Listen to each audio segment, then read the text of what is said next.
Welcome back to जनाब foods. हमेशा की तरह वेजिटेबल की अपनी नई रेसिपी, नए टेस्ट और नई वेरिएशन के साथ हाजिर हूँ, जो कि है गोभी रोज की रेसिपी, जिसका कि सिर्फ नाम ही डिफरेंट नहीं है, ये रेसिपी भी डिफरेंट है। डिफरेंट बर्तन में बनेगी, डिफरेंट टेस्ट आएगा, जिसके लिए आपको जनाब फूड्स के साथ रहना होगा और वीडियो को पूरा देखना होगा और एक एक स्टेप्स को फॉलो करना होगा, ताकि आप भी ऐसी ही गोभी रोज को घर पर इंजॉय कर सकें।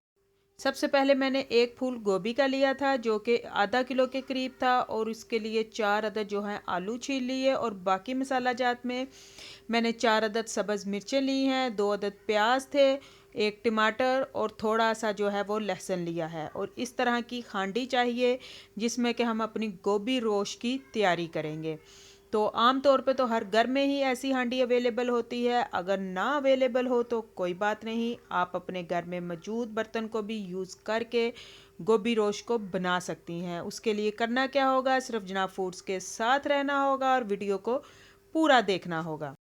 सबसे पहले जो गोभी है उसको मैंने सिर्फ 4 पार्ट किए हैं, यानी एक फूल के टोटल 4 पार्ट किए। सबसे पहले बर्तन में हम नीचे उसको रखेंगे, और उसके बाद जो बाकी हमारे मसाला जात है, जिनमें टमाटर, प्याज, सब्ज़ मिर्च और लहसुन था, हम उसको डालेंगे और उस सारे को उसके ऊपर अच्छी तरह से फैला देंगे। और उसके बाद बारी है आलू की। जो आलू हैं उनको भी मैंने बहुत मोटा मोटा काटा है, क्योंकि रोश की तैयारी के लिए, गोभी रोश की तैयारी के लिए सारे मसाला जात सब्ज़ी सबको हमें इकट्ठा ही डालना है। हमेशा की तरह लेस इंग्रेडिएंट्स, जिनमें सुरख मिर्च का पाउडर, 1 चम्मच नमक और आधा चम्मच जो है हल्दी का, और 1 चम्मच जो पेस्ट अदरक का जो है वो पेस्ट बना लिया है। और उसके बाद आधा कप इसमें जाएंगे दूध का, पानी नहीं, इसके बाद दूध का जाएगा। जो नेक्स्ट स्टेप है उसके लिए हमें 1 कप के करीब आटा चाहिए, और थोड़ा थोड़ा सा पानी मैं इसमें डालती रहूँगी। और इसके साथ ही इस आटे को थोड़ी सी पतली जो कंसिस्टेंसी है जिसमें हम आटा गूंथते हैं रोटी के लिए, उससे थोड़ा सा सिर्फ पतला जो है मैं इसको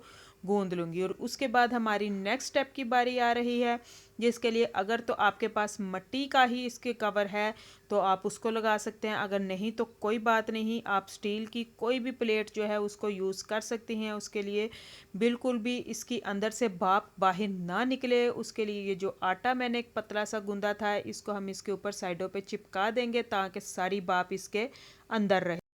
इस भाप के अंदर होने की वजह से गोभी रोश का जो टेस्ट है वो बहुत ही अमेजिंग सा होगा। तो चूल्हे पे चढ़ाने के बाद सबसे पहले तो मैंने आंच को थोड़ी देर के लिए फुल रखा, तकरीबन 5 से 4 मिनट के दरमियान सिर्फ मैंने आंच को फुल रखा। और उसके बाद मैंने उसको बिल्कुल दम वाली आंच पे कर दिया। दम वाली आंच पे रखने के बाद मैंने इसको 40 से 45 मिनट के लिए रखा। उसके बाद चूल्हे को ऑफ़ किया, और ऑफ़ करने के बाद फ़ौरन 15 मिनट तक इसको फिर मैंने इसकी भाप में छोड़ देने के बाद जब फाइनली आटा हटाया, तो ये है हमारी गोभी रोश की अभी फर्स्ट स्टेप की लुक। आलू जो है वो बिल्कुल गल चुके हैं, और इनको मैं सबको निकाल लूँगी अलहदा बर्तन में। और उसके बाद हमारी तैयारी होगी गोभी की बुनाई की। आप आयल चाहें तो आयल डालें, घी चाहें तो घी डालें, लेकिन जो मसाला जार नमक और मिर्च मैंने इसमें डाले हैं वो यही काफ़ी हैं, इनसे ज़्यादा ज़रूरत नहीं पड़ेगी। जो लोग चैनल पे आज पहली दफ़ा आए हैं या आज से पहले चैनल को देख रहे हैं तो अभी तक सब्सक्राइब नहीं किया, तो वीडियो देखने के दौरान ही चैनल को सब्सक्राइब कर दीजिए। वीडियो पसंद आए तो उसको एक लाइक भी लाजमी दीजिए। आपका लाइक करना बहुत ही मोटिवेटेड होता है। और कमेंट बॉक्स में एक प्यारा सा कमेंट भी लाजमी कीजिएगा कि आपको आज की जो आलू गोभी को जो गोभी रोश की रेसिपी है वो कैसी लगी और आपने इसको इंजॉय किया। और मुझे कमेंट बॉक्स में ये भी ज़रूर बताइएगा कि नेक्स्ट आप कौन सी सब्ज़ी की रेसिपी देखना चाहती हैं, कौन सी सब्ज़ी में आप वेरिएशन चाहती हैं, नया टेस्ट चाहती हैं, नई लुक चाहती हैं। मुझे आपके कमेंट्स का वेट रहेगा। अल्लाह हाफिज़।